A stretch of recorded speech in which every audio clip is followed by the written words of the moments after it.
بسم اللہ الرحمن الرحیم نحمدہ ونصلی ونسلم علی رسولہ الکریم۔ آج کی ویڈیو بہت خصوصی ویڈیو ہے اور اس کو ضرور اس بیان کو سنیے گا، کیونکہ گھر گھر میں لڑائی ہے، رشتہ داریاں ٹوٹ رہی ہے اور ہر بندہ جو ہے وہ اپنے مسائل میں الجھا ہوا ہے، اس کو کسی کے ساتھ ملنے کو فرصت نہیں مل رہی۔ تو آج میں آپ کو صلہ رحمی کے بارے میں ایک حدیث سناتا ہوں کہ رشتہ داروں کے ساتھ، دوست احباب کے ساتھ، بہن بھائیوں کے ساتھ آپس میں صلہ رحمی کرنے سے کیا ہوتا ہے، اور اگر صلہ رحمی نہ کی جائے، رشتہ داری کا لحاظ نہ رکھا جائے تو اس کا جو ہے کیا وبال ہوتا ہے۔ حضرت عبداللہ بن ابی اوفا رضی اللہ عنہ فرماتے ہیں کہ ہم نے عرفہ کی رات حضور صلی اللہ علیہ وسلم کے پاس بیٹھے تھے۔ آپ صلی اللہ علیہ وسلم نے فرمایا، میرے پاس وہ شخص نہ بیٹھے جس نے قطع رحمی کی وہ اٹھ جائے، سوائے ایک شخص کے جو مجلس کے آخر میں بیٹھا تھا، کوئی نہ اٹھا، یعنی ایک شخص سوائے وہ اٹھا۔ تھوڑی دیر کے بعد پھر آ گیا تو آپ صلی اللہ علیہ وسلم نے پوچھا، کیا وجہ ہے، تیرے علاوہ کوئی یہاں سے نہیں اٹھا؟ تو کہنے لگا، اے اللہ کے نبی صلی اللہ علیہ وسلم، میں نے جب آپ کی بات کو سنا تو اپنے خالہ کے پاس گیا جس نے مجھ سے قطع تعلقی کر رکھی تھی، تو کہنے لگی، کیسے آنا ہوا، کیا بات ہے؟ تو میں نے اس سے آپ کا فرمان سنایا تو اس نے مجھ سے معافی چاہی اور میں نے اسے معاف کر دیا۔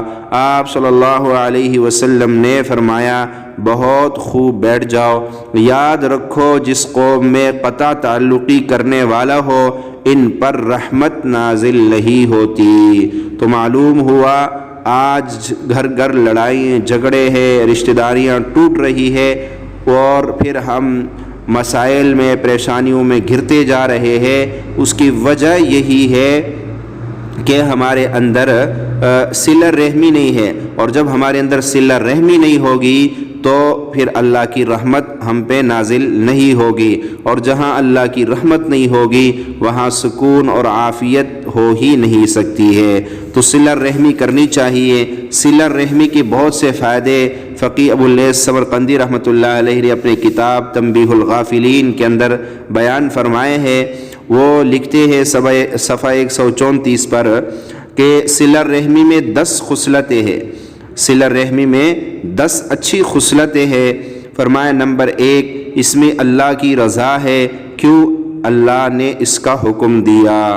نمبر 2، لوگوں کو خوش کرنا ہے، کیونکہ حدیث میں آتا ہے کہ بہترین عمل مومن کو خوش کرنا ہے، بہترین عمل مومن کو خوش کرنا ہے۔ اور نمبر 3، اس میں ملائکہ کی خوشی ہے، کیونکہ وہ صلہ رحمی سے خوش ہوتے ہیں۔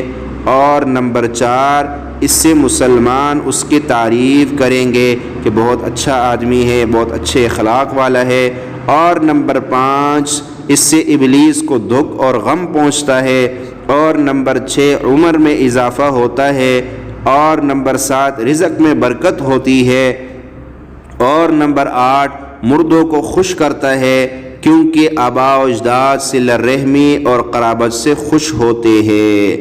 اور نمبر 9، مودت میں اضافہ ہوتا ہے، کیونکہ جب خوشی اور غمی کا موقع ہوتا ہے تو سب اکٹھے ہو جاتے ہیں تو محبت میں بھی اضافہ ہوتا ہے۔ اس کی مدد کرتے ہیں، ایک دوسرے کے لوگ مدد کرتے ہیں، اور اس سے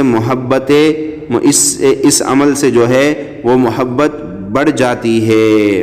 اور نمبر 10، موت کے بعد اجر میں اضافہ ہوتا ہے، کیونکہ لوگ جب بھی اس کی موت کے بعد اس کی اچھائیاں بیان کرتے ہیں تو اس کے لیے دعا بھی کرتے ہیں۔ تو حضرات، آپ نے صلہ رحمی کی یہ مختصر سے چند فائدے سن لیے ہیں، ورنہ اس کے علاوہ بہت زیادہ فوائد ہے۔ تو آپ خود بھی صلہ رحمی کیجئے اور اپنے رشتہ داروں کو خوش کیجئے، اور اس بیان کو زیادہ سے زیادہ آگے بھی شیئر کر دیجئے۔